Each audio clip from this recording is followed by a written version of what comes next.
Fala pessoal, tudo bem? Mais um vídeo aqui do Nosso Deus Não Está Morto. Hoje estamos aqui lendo Mateus 15, amém? E graças a Deus já estamos aí na metade do livro de Mateus. Na verdade, a gente já esteve na última aula e já estamos na segunda metade do livro, nessa aula, né? E graças a Deus. E vamos ver o que a palavra de Deus diz para nós. Lembrando que quanto mais a gente lê a Escritura, mais a gente vê como a gente é falho e a gente precisa de Deus e precisa do amor de Jesus, porque é impossível um homem, na sua força bruta, cumprir isso aqui. Você precisa de Jesus. E detalhe, quanto mais você vai conhecendo a palavra de Deus, mais você vai vendo como você precisa de Deus em tudo. Então, quanto mais eu leio isso aqui, mais eu vejo, cara, eu sou o maior dos pecadores e preciso de misericórdia também e preciso crescer no Senhor. Ainda que eu busque viver muitas das coisas que estão na palavra, mas lá no fundo o Senhor vai mostrando o que a gente precisa mudar. Um dos exemplos aqui é os fariseus. Os fariseus, eles em si, eles eram pessoas muito justas aparentemente, né? E Jesus diversas vezes vai confrontando ele, tanto aqui no Evangelho de Mateus, quanto nos outros evangelhos. Porque diversas vezes eles iam contestar Jesus de tudo que ele fazia, mas eles faziam o mesmo. Então vamos ler aqui Mateus 15 para a gente entender melhor. Amém? Jesus e a tradição dos anciões que contaminam o homem.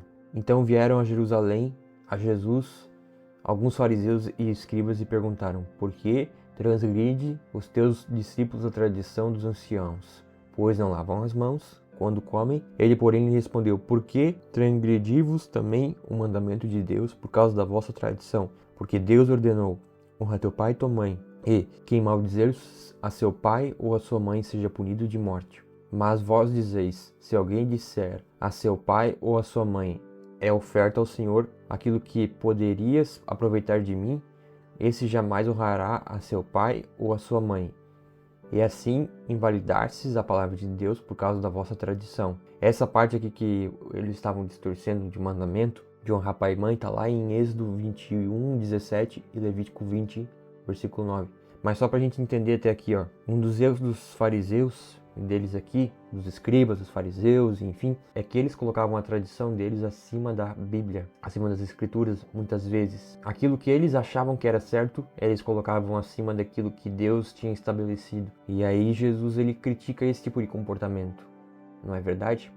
Ó, versículo 7. Hipócritas, bem profetizou Isaías a vosso respeito, dizendo: este povo honra-me com os lábios, mas o seu coração está longe de mim.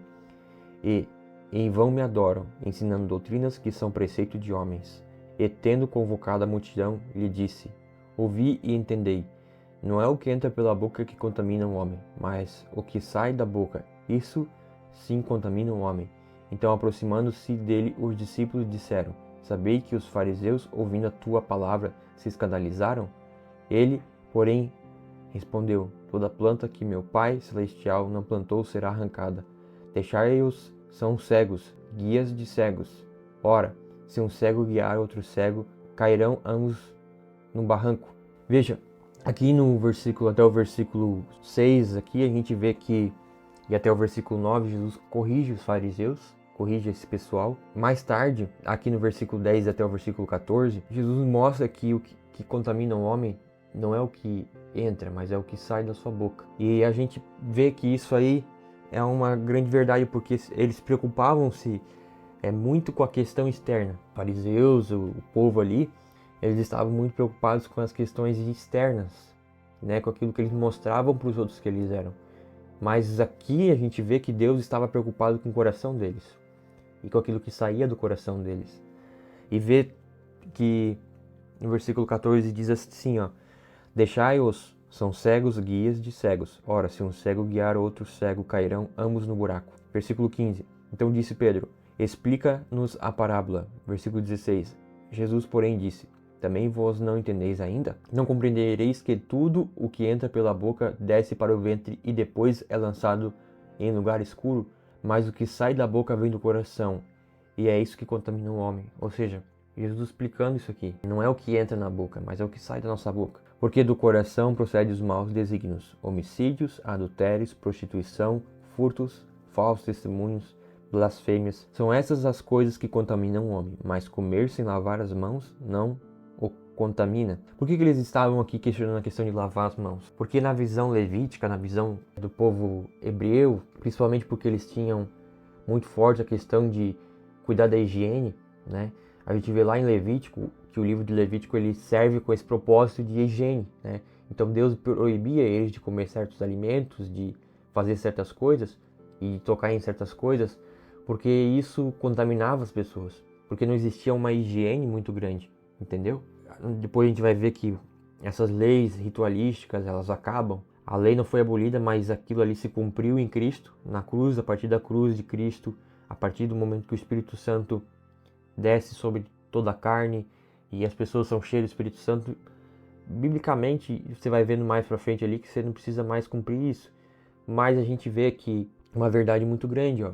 Por que eles falam tanto de contaminação? Porque se tinha essa cultura, né?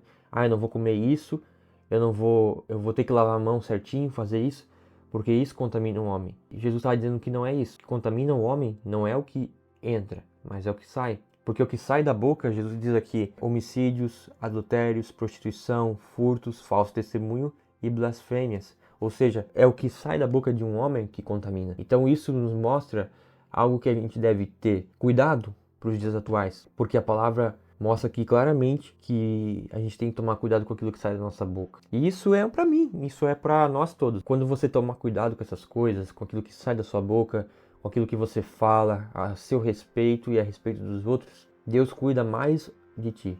É verdade isso. Quando a gente fala coisas boas e a gente foge do tempero dos fariseus, ou seja, foge de ficar falando bobagem, a gente começa a treinar nossa mente, nosso coração para não ficar pensando bobagem, entendeu? Então pessoas que buscam diariamente falar de bobagem, de desgraça, de coisa ruim, isso é um outro exemplo, porque olha só, porque do coração procede os maus desígnios. No versículo 19 diz, né?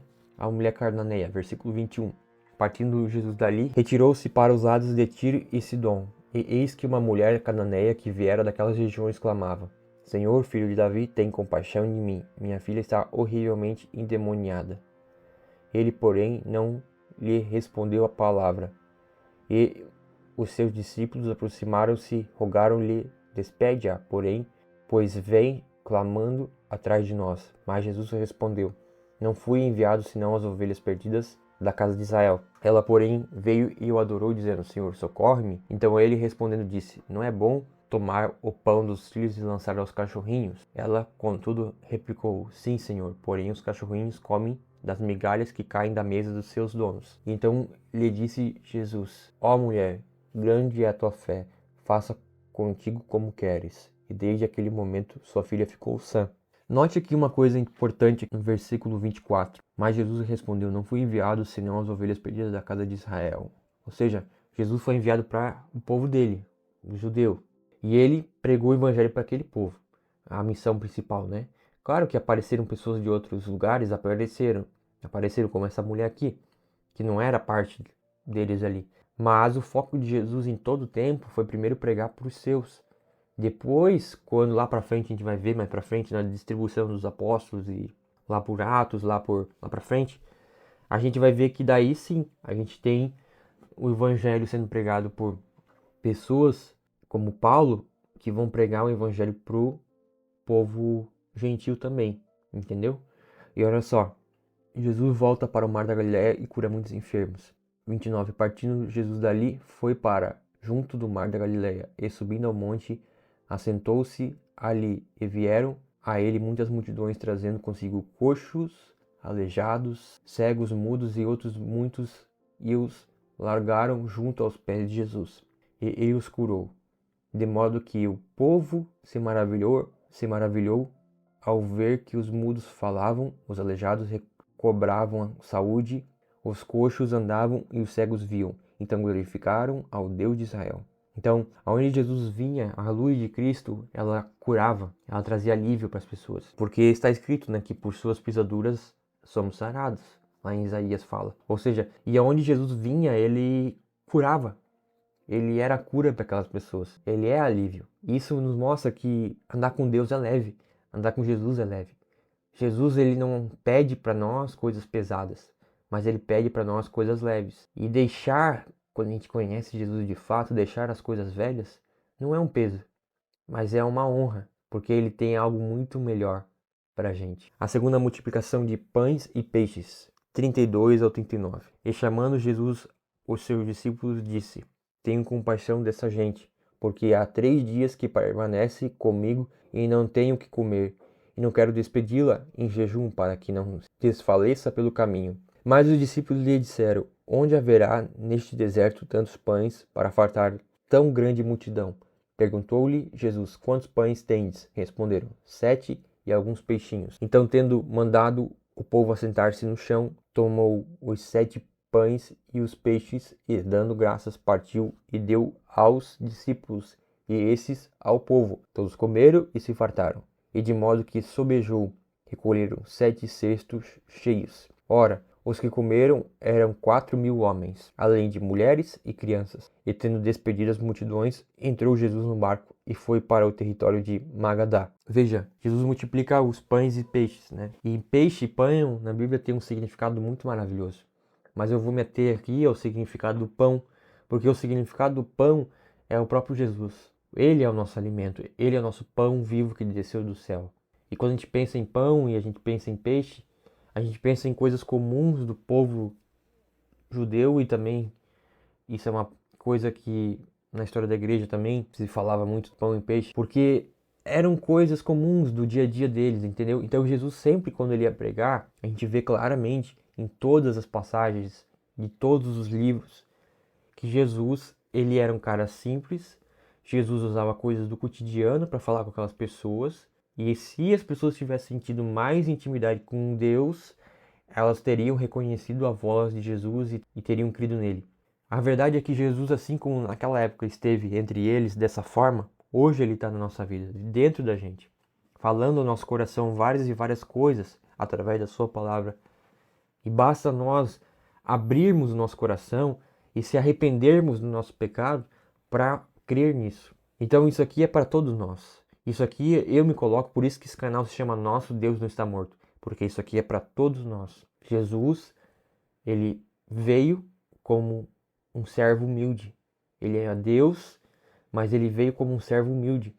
E ele pegou as coisas simples do cotidiano para mostrar que Deus é um cara que veio como homem e habitou entre nós. Deus veio e habitou entre nós. Emanuel, Deus conosco, como está escrito, né? E o nome dele será Emanuel, Deus conosco. Ou seja, Jesus, ele abriu mão de tudo para viver isso aqui. E isso é maravilhoso, meu irmão.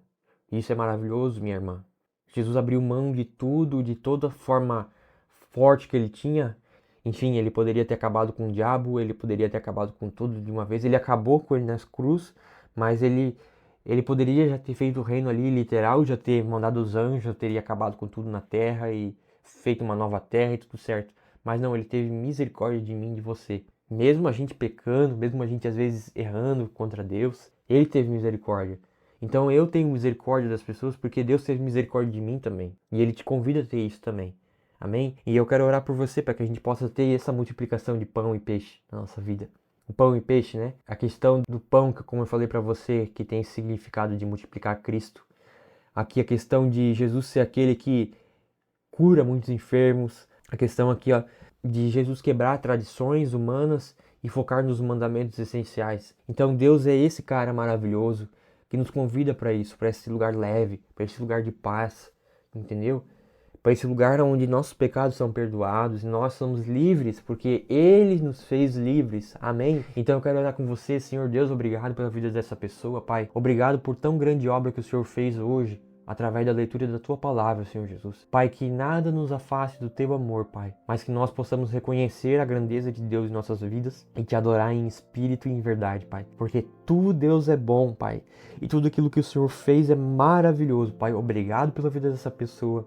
Que ela tenha um resto de dia, noite, enfim, abençoado pelo Senhor, em nome de Jesus. Amém? Nós todos precisamos de Deus e eu declaro que Deus vai estar, amém, na sua vida cada dia mais. Amém? Te dando saúde, graça e vida em abundante. Amém? Em nome de Jesus.